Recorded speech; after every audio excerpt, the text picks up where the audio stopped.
तो 8 नवंबर को 500 और 1000 के पुरानी नोटबंदी की घोषणा के बाद मिले आंकड़ों के मुताबिक 3 से 4 लाख करोड़ रुपए की ब्लैक मनी अलग अलग खातों में जमा की गई। जी हां, इनकम टैक्स डिपार्टमेंट को बैंकों से मिले डेटा के मुताबिक देश भर के 60 लाख बैंक खातों में 2 लाख रुपए से ज्यादा रकम जमा की गई। इन खातों में जमा की गई कुल रकम 7,34,000 करोड़ है और केंद्र सरकार के मुताबिक जिन 60 लाख बैंक खातों में 2 लाख रुपए से अधिक जमा हुए हैं उनमें से 6,80,000 बैंक खातों पर जांच एजेंसियों की नजर है। अब इनकम टैक्स विभाग इन खातों की जांच करेगा और यह पता लगाने की कोशिश करेगा कि आखिर किस खाते में बिना टैक्स दिए पैसे जमा किए गए हैं। अधिकारियों का कहना है कि बैंक खातों में 2 लाख रुपए से 2.5 लाख रुपए तक की जमा जो रकम है उसकी रिकॉर्ड की जांच यहां पर हो रही है। मौजूदा रिकॉर्ड के मुताबिक इस तरह खातों में करीब 42,000 करोड़ रुपए जमा हुआ है और जांच में यह भी पता चला है कि एक ही पैन मोबाइल नंबर और एक ही पते की डिटेल पर अकाउंट में बड़ी रकम डिपॉजिट हुई है। इनकम टैक्स विभाग भी इस बारे में जांच कर रहा है।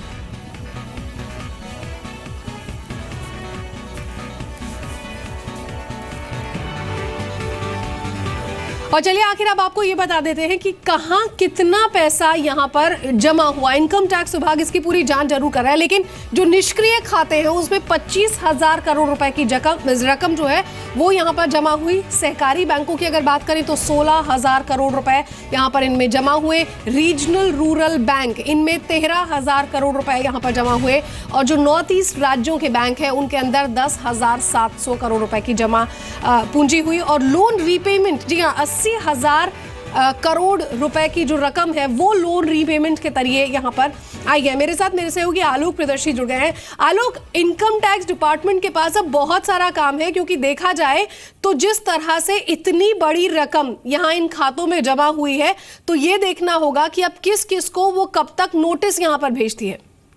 बिल्कुल, देखिए, एक बड़े पैमाने पर इनकम टैक्स डिपार्टमेंट को जिम्मेदारी मिली है, क्योंकि नोटबंदी के बाद से जितने भी बैंक खातों में पैसे जमा हुए हैं वो सारे ट्रांजेक्शन जो कि सस्पेक्टेड ट्रांजेक्शन हैं उसकी एक एक जो ट्रांजेक्शन है उसकी छानबीन करनी होगी। उसके लिए इनकम टैक्स डिपार्टमेंट तमाम लोगों की मदद भी ले रहा है, प्राइवेट एजेंसीज की भी मदद ले रहा है।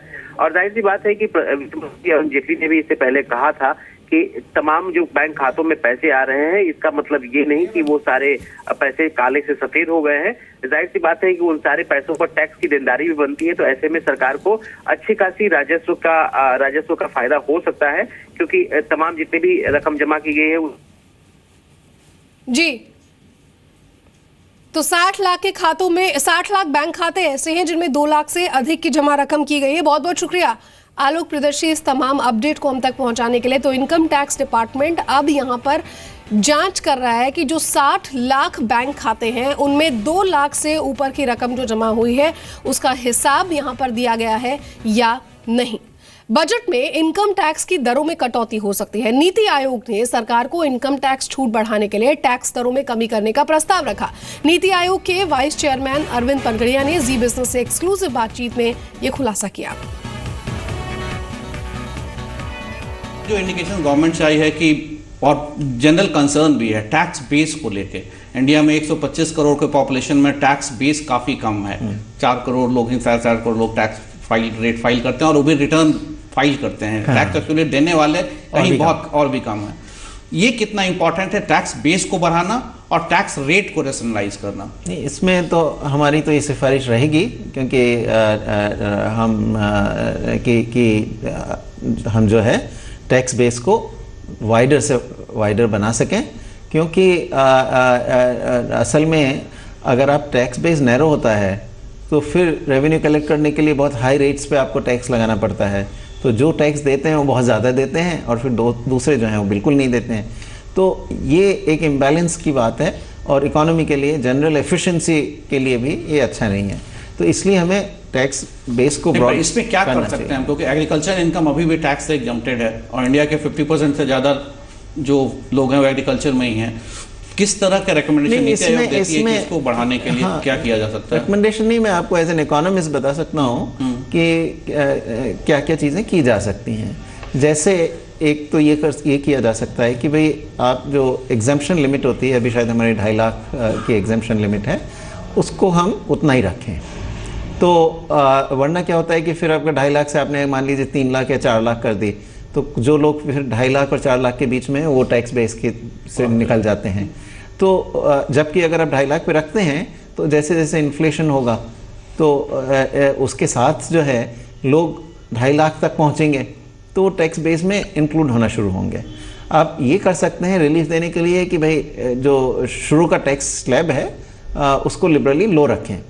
तो जैसे अभी मान लीजिए 10% है तो उसे 10%, या तो ये कर सकते हैं कि उसको 10% को कुछ घटाएं, या ये भी कर सकते हैं कि जो 10% की जो 2.5 लाख से मान लीजिए अभी कितना 6 लाख है, जब तक 5 लाख अगर तक है तो उसको बढ़ा के आप 2.5 लाख से कह दें 7 लाख तक जो है हम 10% रखें, ताकि कम से कम जो बेस में तो लोग रहे ना टैक्स देने वाले में। सो उसको जो है वाइडन कर सकते हैं, जो सबसे लोएस्ट टैक्स वाला जो स्लैब है उसको वाइडन कर सकते हैं।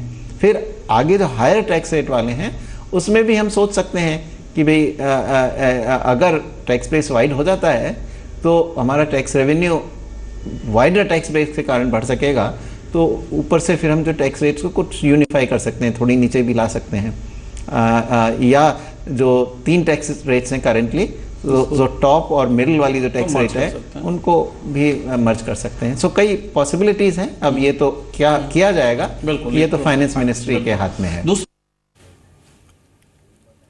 और मंदी की चपेट में आए आईटी सेक्टर की ग्रोथ को बरकरार रखने के लिए सरकार सेक्टर के लिए कई अहम घोषणाएं कर सकती है। इसमें सॉफ्टवेयर टेक्नोलॉजी पार्क को इनकम टैक्स में मिलने वाली 10A की छूट फिर से शुरू की जा सकती है। साथ ही साथ स्टार्टअप्स को बढ़ावा देने के लिए कई घोषणाएं भी की जा सकती है।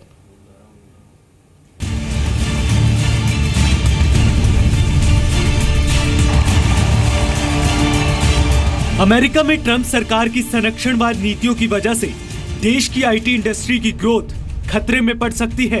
हालांकि अब भी आईटी सेक्टर की ग्रोथ 8 से 10% है, जो कि कम नहीं कही जा सकती। लेकिन अब तक बिना सरकारी सहारे के चल रही आईटी इंडस्ट्री को अब बजट में राहत की दरकार है। जी बिजनेस को मिली एक्सक्लूसिव खबर के मुताबिक सरकार इस बजट में आईटी इंडस्ट्री को बड़ी राहत देने की तैयारी कर रही है।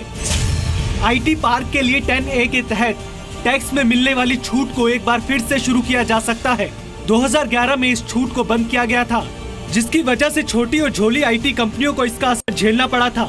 अब एक बार फिर 25 करोड़ सालाना टर्नओवर वाली यूनिट्स को 31 मार्च 2020 तक इस छूट का फायदा मिल सकता है।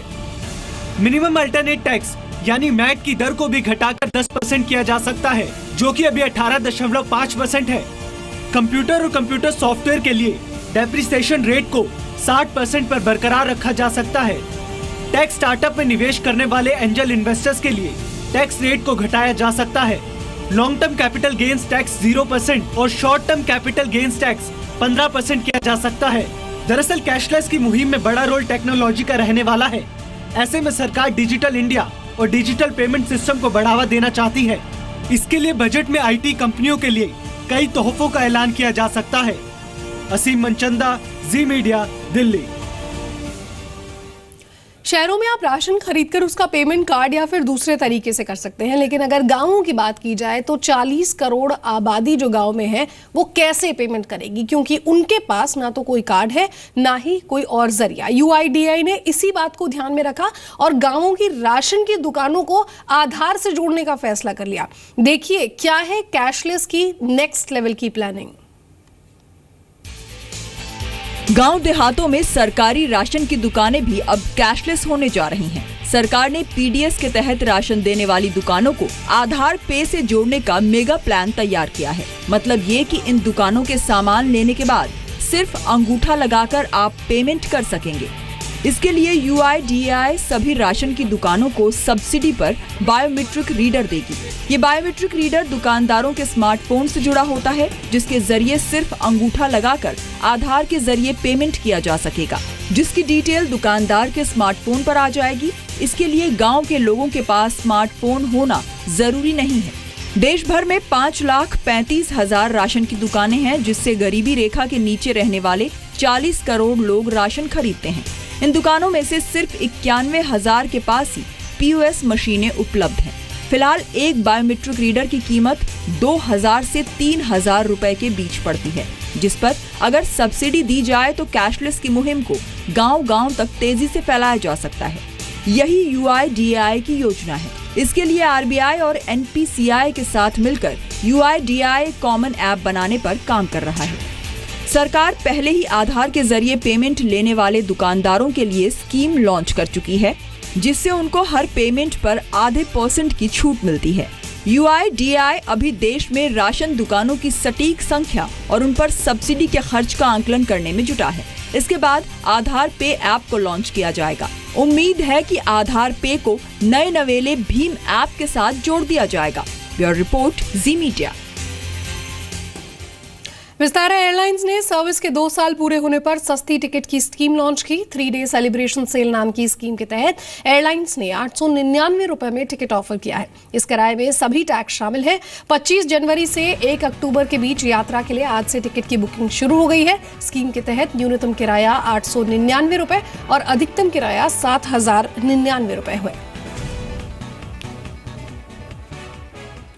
रेलवे में केटरिंग सेवा एक बार फिर IRCTC अपने हाथ में लेगी। रेल मंत्रालय की नई केटरिंग पॉलिसी के तहत IRCTC केटरिंग सर्विसेज को प्रोडक्शन और डिस्ट्रीब्यूशन में बांटा जाएगा। पॉलिसी के तहत IRCTC खुद बेस किचन भी बना सकती है या फ्रेंचाइजी दे सकती है। केटरिंग सर्विसेज को चरणबद्ध तरीके से ट्रेनें IRCTC को दी जाएंगी। फिलहाल 80 ट्रेनें IRCTC के पास है और इस पॉलिसी के तहत रेडी टू ईट खाने पर ज्यादा फोकस होगा, जिसमें यात्री अपनी मर्जी के खाने का ऑर्डर दे सकेंगे। तेजस, उदय जैसी ट्रेनों में फूड वेंडिंग मशीन लगाई जाएंगी, जिससे यात्री चाय, coffee, package juice, cold drink और बिस्किट जैसी खाने पीने की चीजें ला सकते हैं।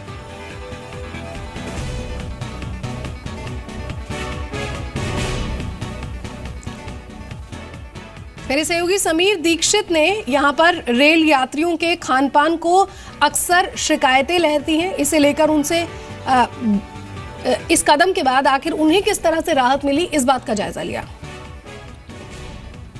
भारतीय रेलवे में सबसे ज्यादा शिकायतें खान पान को लेकर रहती है। यही वजह कि इन शिकायतों को दूर करने के लिए और उसमें सुधार करने के लिए रेल मंत्री सुरेश प्रभु ने उठाया बड़ा कदम।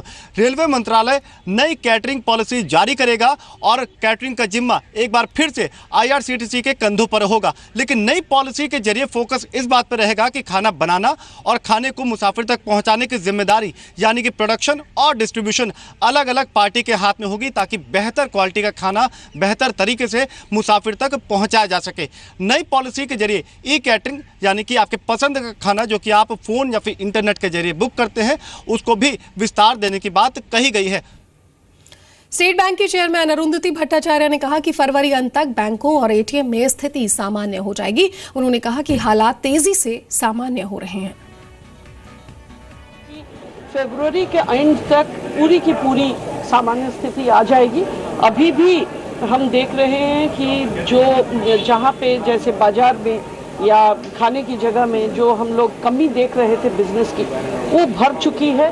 जैसे नॉर्मल थी, ऑलमोस्ट नॉर्मल स्थिति आ चुकी है, क्योंकि अभी 500 के नोट्स ज़्यादा आ रहे हैं। 500 के नोट्स से एक्सचेंज जो होता है उसकी वो आसान हो जाती है।